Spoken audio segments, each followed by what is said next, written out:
سونی دھرتی اللہ رکھے،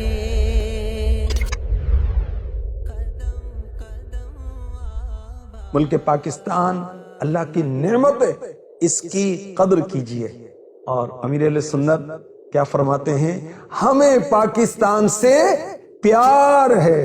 کیوں نہ پیار ہو کہ ہمارا ملک عزیز ہے، اس میں ہم بآسانی قرآن و حدیث کے مطابق، اللہ اور اس کے رسول کے احکامات کے مطابق زندگی بسر کر سکتے ہیں۔ یاد رکھیں، جب اللہ پاک کی طرف سے کوئی نعمت ملتی ہے تو اس کی یاد منائی جاتی ہے، اور یہ شرعاً جائز ہے۔ جشن آزادی منانے کا مقصد ہے کہ اللہ کی نعمت آزادی کا شکر ادا کیا جائے، مگر شکر کے تقاضے کو بھی یاد رکھا جائے۔ جس نے نعمت دی اس کی اطاعت کریں، اس کی فرما برداری کریں۔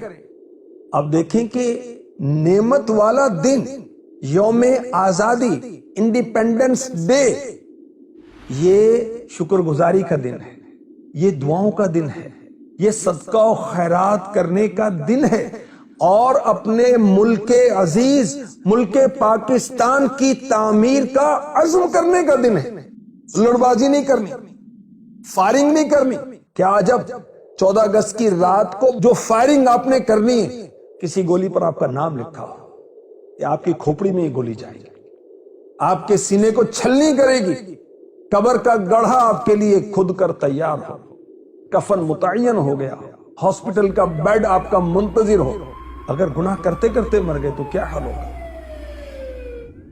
یوم آزادی کے دن نفل پڑھیں شکرانے کے، توبہ کیجئے، سچی توبہ کیجئے۔ اللہ توفیق دے 14 اگست کو روزہ رکھ لیں، کچھ نہ کچھ اللہ کی راہ میں دیں، پڑوسیوں کو دیں، غریب بہن بھائیوں پر خرچ کریں، مسلمانوں پر خرچ کریں، دلوں کی نفرتیں دور کریں، آگے بڑھ کر صلح کریں، صلح کا ہاتھ بڑھائیں، اور اسلامی ملک ہے ہمارا، پاکستانی پرچم لہرائیں، گھروں پر، دکانوں پر، اپنی سواریوں پر، اور خوب نعرے لگائیں، گونجتے ہوں ہمارے گلی محلے اس دن۔ پاکستان کا مطلب کیا؟ لا الہ الا اللہ۔ کون ہمارا رہنما؟ محمد الرسول اللہ صلی اللہ تعالی علیہ وسلم۔